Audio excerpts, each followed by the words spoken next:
ನಿಮ್ಮ ಸಂಸ್ಥೆಗೆ ಮತ್ತೊಮ್ಮೆ ಜೋರಾದ ಚಪ್ಪಾಳೆಯನ್ನು ಹೊಡಬೇಕು ಅಂತ.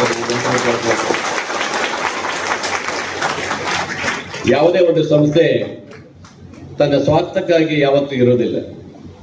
ಆ ಸಂಸ್ಥೆ ಜನಪರವಾಗಿ, ಬಡವರ ಪರವಾಗಿ, ನಾಗರಿಕರ ಪರವಾಗಿ ಯಾವ ಸಂಸ್ಥೆ ತನ್ನ ಕೆಲಸವನ್ನು ಮಾಡ್ಕೊಂಡು ಬರುತ್ತೆ ಆ ಸಂಸ್ಥೆ ಉನ್ನತ ಮಟ್ಟಕ್ಕೆ ಹೋಗುತ್ತೆ.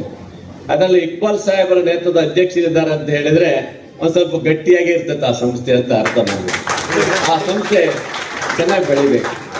ಅವ್ರ ಕಲ್ಪನೆಗಳು ಹೇಳಿದ್ರು, ನಾವು ಇನ್ನೂ ಸಾಧನೆ ಮಾಡೋದಿದೆ, ಸಾಧನೆ ನಾವು ಮಾಡಿದ ಕಮ್ಮಿ ಇದೆ ಅಂತ ಹೇಳಿದ್ರು. ಖಂಡಿತ ನಾನೆಲ್ಲ ಬಹಳ ಸಮಾಜ ಬಾಂಧವರಿಗೆ ಹೇಳೋದಿಷ್ಟೇ, ಈ ಸಮಾಜದಲ್ಲಿ ಇದ್ದಂತ ನೀವುಗಳು ಒಂದಿಷ್ಟು ಆರ್ಥಿಕವಾಗಿ ಇತ್ತೀಚೆಗೆ ಎಲ್ಲರೂ ಚೆನ್ನಾಗಿದೆ, ಆರ್ಥಿಕವಾಗಿ ಬಲಾಢ್ಯವಾಗಿ ಬೆಳಿತಾನೆ ಇದೆ. ಹಿಂದೆ ಒಂದು ಕಾಲದಲ್ಲಿ ಏನೋ ಒಂದು ಸಮಾಜದಲ್ಲಿ ದುಡಿಮೆ ಕಷ್ಟ ಇತ್ತು, ಇನ್ನೊಂದು ಕಷ್ಟ ಇತ್ತು, ಆರ್ಥಿಕವಾಗಿ ಕಮ್ಮಿ ಇದ್ರಿ. ಆದ್ರೆ ಇವತ್ತು ತಮ್ಮೆಲ್ಲ ಅದೃಷ್ಟ ಬದಲಾಯಿಸಿಕೊಂಡು ಇತ್ತೀಚೆಗೆ ಒಳ್ಳೊಳ್ಳೆ ವ್ಯಾಪಾರ, ಇನ್ನೊಂದು ಬಿಸ್ನೆಸ್ ಎಲ್ಲ ಮಾಡಿಕೊಂಡು ಆರ್ಥಿಕವಾಗಿ ತಾವೆಲ್ಲರೂ ಚೆನ್ನಾಗಿದೆ. ಸಮಾಜ ಅಂತ ಬಂದ ಸಂದರ್ಭದಲ್ಲಿ ವಿದ್ಯಾರ್ಥಿಗಳಿಗಿರ್ಬೋದು, ಇನ್ನೊಂದು ಇರ್ಬೋದು, ಬಡವರಿಗಿರ್ಬೋದು, ಆರ್ಥಿಕ ನೆರವನ್ನು ಕೊಡೋ ಮೂಲಕ ಸಮಾಜವನ್ನ ಮೇಲೆತ್ತುವಂತ ಕೆಲಸವನ್ನು ಸಹ ನೀವು ಮಾಡಬೇಕಾಗತ್ತೆ.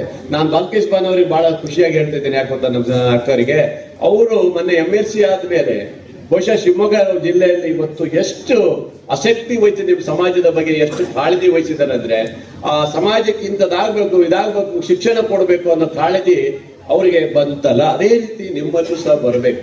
ಒಂದು ಕಾಲದಲ್ಲಿ ನಿಮ್ಮ ವ್ಯಾಪಾರ ಮೀನ್ ಮಾರೋದು, ಇನ್ನೊಂದು ಮಾರೋದು ಇದ್ರಿ, ಅದೇ ಮೀನ್ ಮಾರೋದು ನಿಮ್ಮ ಮಕ್ಕಳು ಮಾರಬೇಕಂತ ಇದ್ದೀರಾ, ಅದನ್ನ ನೀವು ಕ್ಲೋಸ್ ಮಾಡ್ಕೊಳ್ರಿ, ನಿಮ್ಮಲ್ಲೇ ಇಟ್ಕೊಳ್ರಿ ಆ ಮೀನ್ ಮಾರೋದಲ್ಲ. ಇವತ್ತಿನ ನಮ್ಮ ವಿದ್ಯಾರ್ಥಿಗಳು ಒಳ್ಳೆ ಇಂಜಿನಿಯರ್ ಆಗ್ಬೇಕು, ಡಾಕ್ಟರ್ ಆಗ್ಬೇಕು, IAS ಆಗ್ಬೇಕು, KS ಆಗ್ಬೇಕು, ಉನ್ನತ ಸ್ಥಾನವನ್ನು ಪಡೆಯುವಂತದ್ದು. ಅವರು ಸಹ ವೇದಿಕೆಯಲ್ಲಿ ಬಂದು ಕೂರುವಂತ ವ್ಯಕ್ತಿತ್ವವನ್ನು ಬೆಳೆಸುವಂತ ವಿದ್ಯಾರ್ಥಿಯಾಗಿ ಬೆಳಿಬೇಕಾದ್ರೆ ನಿಮ್ಮೆಲ್ಲರೂ ಸಹಕಾರ ಕೊಡಬೇಕು. ಸಮಾಜದ ಏಳಿಗೆಗಾಗಿ ಪ್ರತಿಯೊಬ್ಬರ ಕಾಳಜಿ ಇದ್ದೇ ಇರ್ತದೆ. ಇದು ಸಮಾಜದಲ್ಲಿ ಎಲ್ಲರ ಕೈ ಬಲ ಆಗಿರಬೇಕು. ಒಂದೇ ಇದರಲ್ಲಿ ಕೆಲಸ ಮಾಡ್ಲಿಕ್ಕೆ ಆಗಲ್ಲ. ಒಂದು ಕೈ ಜೋಡಿಸಿದ್ರೆ ಈ ಸಮಾಜವನ್ನ ಗಟ್ಟಿತನ ಮಾಡುವುದಕ್ಕೆ ಅವಕಾಶ ಇದೆ. ಅದಕ್ಕಾಗಿ ಶಿಕ್ಷಣ ಬಹಳ ಪ್ರಮುಖವಾದ್ದು. ಇವತ್ತು ನೋಡಿ, ಕಂಪ್ಯೂಟರ್ ತರಬೇತಿಯನ್ನು ಮಾಡಿ ನನಗೆ ಬರಬೇಕು ಮತ್ತು ನಮ್ಮ ಬಾಲ್ಕೇಶ್ ಬಾನು ಮೇಡಮ್ ಅವರಿಗೆ ಹೇಳಿದು ಬರ್ಬೇಕು ಅಂತ ಹೇಳಕ್ಕರಿಗೆ ಬಂದಿವಿ. ಖುಷಿ ಆಯ್ತು, ಬಹಳ ಚಂದಾಗಿ ಮಾಡಿದ್ದೀರಿ. ಆ ಮಕ್ಕಳ ಭವಿಷ್ಯಕ್ಕಾಗಿ ಇಷ್ಟೊಂದು ದೊಡ್ಡ ನಿರ್ಧಾರವನ್ನು ತೆಗೆದುಕೊಂಡಿದ್ದೀರಿ. ಇದು ಇವತ್ತಿನ 21ನೇ ಶತಮಾನದಲ್ಲಿ ಮಾದರಿಯಾದಂತ ಒಂದು ಯುಗ. ಈ ಶತಮಾನದಲ್ಲಿ ಈ ತರ ಒಂದು ಶಿಕ್ಷಣವು ಕೊಟ್ಟಾಗ ಆ ವಿದ್ಯಾರ್ಥಿ ಜೀವನ ಎಲ್ಲೋ ಒಂದು ಬದುಕನ್ನು ಕಟ್ಟಿಕೊಳ್ತಾರೆ.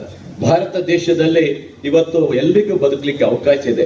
ಈ ಪ್ರಜಾಪ್ರಭುತ್ವ ವ್ಯವಸ್ಥೆಯಲ್ಲಿ ಎಲ್ರಿಗೂ ಅವಕಾಶ ಇರೋದ್ರಿಂದ ಒಳ್ಳೆ ಕೆಲಸ ಮಾಡ್ಕೊಂಡು ಹೋದ್ರೆ ಖಂಡಿತ ಅದು ಒಳ್ಳೇದಾಗುತ್ತೆ ಅಂತ ಹೇಳಲಿಕ್ಕೆ ಇಷ್ಟಪಡ್ತೀರಿ. ಹಾಗಾಗಿ ಇಕ್ಬಾಲ್ ಸಾಹೇಬ್ರು ಅವರ ನೇತೃತ್ವದ ತಂಡ ಇವತ್ತಿದೆ. ಅದರ ಜೊತೆಗೆ ಈ ಸಮಾಜದ ಬೇರೆ ಬೇರೆ ನಿಮ್ಮ ಕಮಿಟಿಗಳೆಲ್ಲ ಇದ್ದಾವೆ. ನನ್ನ ಅರಳಿಕೊಪ್ಪದ ಶಾಲೆ ಒಂದ್ಸರಿ ಬಿದ್ದೋಯ್ತು. ಆ ಸಂದರ್ಭದಲ್ಲಿ ನಾನು ಬಂದಾಗ ಬಹಳ ಜನ ಸಪೋರ್ಟ್ ಕೊಟ್ರಿ. ನೀವೆಲ್ಲ ಹಂಗೆ ಬರ್ಬೇಕು, ಮುಂದೆ ಬರ್ಬೇಕು. ಸರ್ಕಾರದ ಕೆಲಸ ಅಂತ ಬಹಳ ಲೇಟ್ ಆಗುತ್ತೆ. ನಾವು ಕೊಟ್ಟು ಬಿಟ್ಟಿರ್ತೀವಿ, ಅದು ಟೆಂಡರ್ ಆಗಿ ಬರೋದು ಲೇಟ್ ಆಗ್ಬಿಡುತ್ತೆ. ಅಷ್ಟರೊಳಗೆ ನಾವು ಇರ್ತೀವಿ, ಸಹ ಮಾಡ್ತೀವಿ ಅಂತ ಹೇಳಿ ಬರ್ತಾರಲ್ಲ, ಅದು ನಿಜವಾದ ಕಾಳಜಿ ಅಂತ ನಾವು ತಿಳ್ಕೊಂಡಿದ್ದೀವಿ. ಈ ತರ ಕಾಳಜಿ ಇತ್ತು ಬರ್ತಾರೆ ಮಾತ್ರ ಖುಷಿ ಆಗುತ್ತೆ. ಬರೀ ಇಕ್ಬಾಲ್ ಸಾಹೇಬ್ರೆ ಬರ್ಬೇಕು, ಮುಕ್ಬಾಲ್ ಸಾಹೇಬ್ರೆ ಬರ್ಬೇಕು, ಇಕ್ಬಾಲೇ ಬರ್ಬೇಕು, ಇಂಥವರೇ ಬರ್ಬೇಕು ಅಂತದಲ್ಲ. ಸಮಾಜದಲ್ಲಿ ಅಂತ ಹೇಳಿದಾಗ ನಿಮ್ಮೆಲ್ಲರ ಶಕ್ತಿ ಒಂದುಗೂಡಿಸ್ಬೇಕು. ನಿಮ್ಮೆಲ್ಲರ ಶಕ್ತಿ ಒಂದುಗೂಡಿಸಿ ಆ ಶಕ್ತಿಯನ್ನ ಇವತ್ತು ವಿದ್ಯಾರ್ಥಿಗಳಿಗೆ ಕೊಡ್ಬೇಕು. ಅವರ ಬೆಳವಣಿಗೆಗೆ ಇವತ್ತು ನೋಡಿ, ಪೋಯ ಶಾಲೆ ನಿಜವಾಗ್ಲೂ ಹೇಳ್ತೀನಿ 100% ಬರ್ತದೆ ಅಂದ್ರೆ ಎಣಿಸಕ್ಕೆ ಸಾಧ್ಯ ಇಲ್ಲ. ಇವತ್ತು ಒಂದು ಶಾಲೆ ಏನ್ ಹೇಳ್ತೀರಿ ನೀವು ಅಂದ್ರೆ, ನೀವು ಸಾಹೇಬ್ರ ಮಕ್ಕಳು ಓದಲ್ಲ ಅಂತೀರಲ್ಲ, ಅದೇನ್ ಮತ್ತೆ ಇವತ್ತು 100% ಇವತ್ತು ನೀವು ಕಳಿಸಿಲ್ಲ. ಆ ಕಾಲದಲ್ಲಿ 20-25 ವರ್ಷ ಹಿಂದೆನೆ ಅವತ್ತು ನೀವು ಶಿಕ್ಷಣವನ್ನು ಕೊಟ್ಟಿದ್ರೆ ಇವತ್ತು ಶಿಕ್ಷಣದಲ್ಲಿ ಕ್ರಾಂತಿ ಮಾಡ್ತಿದ್ದಾರೆ, ನಿಮ್ಮ ಸಮಾಜ ಮಾಡ್ತಿದ್ದಾರೆ ಇವತ್ತು. ಅದರಿಂದ ಅದು ಅವತ್ತು ಕೊಡ್ಲಿಕ್ಕೆ ಆಗ್ಲಿಲ್ಲ. ಈಗಾದ್ರೂ ಆರ್ಥಿಕವಾಗಿ ಚೆನ್ನಾಗಿದ್ದೀರಿ, ಒಳ್ಳೆ ಮಗ ದುಡಿತಾರೆ, ಅಪ್ಪ ದುಡಿತಾರೆ, ಇನ್ನೊಬ್ರು ದುಡಿತಾರೆ, ದುಡಿಯುವಂತ ಅವಕಾಶಗಳು, ದುಡಿಯುವಂತ ಕೈಗಳು ನಿಮಗೆ ಸಿಕ್ಕಿದೆ. ಹಂಗಾಗಿ ಆ ಮಕ್ಕಳನ್ನ ಉನ್ನತ ಸ್ಥಾನಕ್ಕೆ ವಿದ್ಯಾಭ್ಯಾಸವನ್ನು ಕೊಡುವಂತ ಕೆಲಸ ಮಾಡಬೇಕು. ಆ ಮಕ್ಕಳ ಹೆಣ್ಣು ಮಕ್ಕಳು ಸಹ ವಿದ್ಯಾಭ್ಯಾಸದಲ್ಲಿ ವಂಚಿತರಾಗಬಾರದು. ಅವರಿಗೆ ಶಿಕ್ಷಣವನ್ನು ಕೊಡುವಂತದ್ದಾಗಬೇಕು. ಇವತ್ತು ಏನ್ ತರಬೇತಿಯನ್ನು ತಗೊಳ್ಳಿಕ್ಕೆ ಇವತ್ತು ಕಂಪ್ಯೂಟರ್ ಕೊಟ್ಟಿದ್ದಾರೆ, ತುಂಬಾ ಚೆನ್ನಾಗಿದೆ. ಎಲ್ಲರೂ ಹೋಗಿ ತರಬೇತಿ ಪಡೀರಿ. ಅದೇ ತರ ಇನ್ನೊಂದು 2-3 ಕಡೆ ಮಾಡಿ ಆ ಮಕ್ಕಳ ಶಿಕ್ಷಣಕ್ಕೆ, ಅವರ ಭವಿಷ್ಯಕ್ಕಾಗಿ ನಾನು ಇರ್ತೇನೆ. ಸರ್ಕಾರದ ಒಬ್ಬ ಪ್ರತಿನಿಧಿಯಾಗಿ ನನಗೇನು ಮನವಿ ಕೊಟ್ಟಿದ್ದೀರಿ, ಅಂಜುಮನ್ ಸಂಸ್ಥೆಗೆ ಒಂದು ಜಾಗ ಬೇಕು ಅಂತ ಕೇಳಿದಿರಿ. ಖಂಡಿತ ಒಂದು ಅರ್ಜಿ ಹಾಕಿರಿ. ನಾವು ನಗರಸಭೆಯಲ್ಲಿ ಎಲ್ಲಿ ಜಾಗ ಇದೆ ನೋಡ್ತೀವಿ. ಯಾಕಂದ್ರೆ ತುಂಬಾ ಹಳೆಯ ಅರ್ಜಿಗಳು ಬಹಳ ಇದಾವೆ, ಬಹಳ ಜನರು ಸಂಸ್ಥೆಗಳೆಲ್ಲ ಕೊಟ್ಟಿದ್ದಾರೆ. ಅದರ ಆದ್ಯತೆ ಮೇಲೆ ನಾವು ಕೊಡ್ಬೇಕಾಗುತ್ತೆ. ಯಾವ ಸಂಸ್ಥೆ ಉತ್ತಮವಾಗಿ ಕೆಲಸ ಮಾಡುತ್ತೆ, ಆ ಸಂಸ್ಥೆ ಜನರ ಜೊತೆಗಿದೆ, ಬಡವರ ಜೊತೆ, ವಿದ್ಯಾರ್ಥಿಗಳ ಜೊತೆ ಇದೆ ಅಂದಾಗ ಖುಷಿಯಿಂದ ಕೊಡ್ಲಿಕ್ಕೆ ಅವಕಾಶ ಇದೆ. ಹಂಗಾಗಿ ನೋಡೋಣ, ಇಕ್ಬಾಲ್ ಸಾಹೇಬ್ರು ಮನಸ್ಸು ಮಾಡಿದ್ರೆ ಏನ್ ಬೇಕಾದ್ರೂ ಮಾಡಬಹುದು, ಅದರಿಂದ ಹೇಳಂಗಿಲ್ಲ. ಅದ್ರ ಬಗ್ಗೆ ಅವರು ತುಂಬಾ ಸಮಾಜದ ಬಗ್ಗೆ ಕಾಳಜಿ ವಹಿಸಿಕೊಂಡಿದ್ದಾರೆ, ಅದ್ರ ಬಗ್ಗೆ ಗೌರವ ಇದೆ. ಎಲ್ಲಾ ಸಮಾಜದ ಮುಖಂಡರುಗಳು ಕಾಳಜಿ ವಹಿಸಿ ಕೆಲಸ ಮಾಡಿದ್ರೆ ಒಂದು ಸಮಾಜವನ್ನು ಬದಲಾವಣೆ ಮಾಡಲಿಕ್ಕೆ ಸಾಧ್ಯ ಇದೆ. ನಾನೊಬ್ಬ ಶಾಸಕನಾಗಿ ನನ್ನಿಂದ ಏನಾಗಬೇಕು ಅದೆಲ್ಲವನ್ನು ನಾನು ಕೇಳಿದವರಿಗೆ ಬಂದಾಗ ನನ್ನ ವೈಯಕ್ತಿಕ ಇರಬಹುದು ಅಥವಾ ನನ್ನ ಸಹಕಾರ ಸದಾ ನಿಮ್ಮ ಸಮಾಜದ ಇದ್ದೇ ಇರುತ್ತೆ. ಯಾವತ್ತೂ ಕಮ್ಮಿ ಮಾಡುವಂತ ಪ್ರಶ್ನೆ ಇಲ್ಲ. ನಿಮ್ಮೆಲ್ಲರ ಸಹಕಾರ ಆಶೀರ್ವಾದವನ್ನು ನಮಗೆಲ್ಲ ಮಾಡಿದ್ದೀರಿ.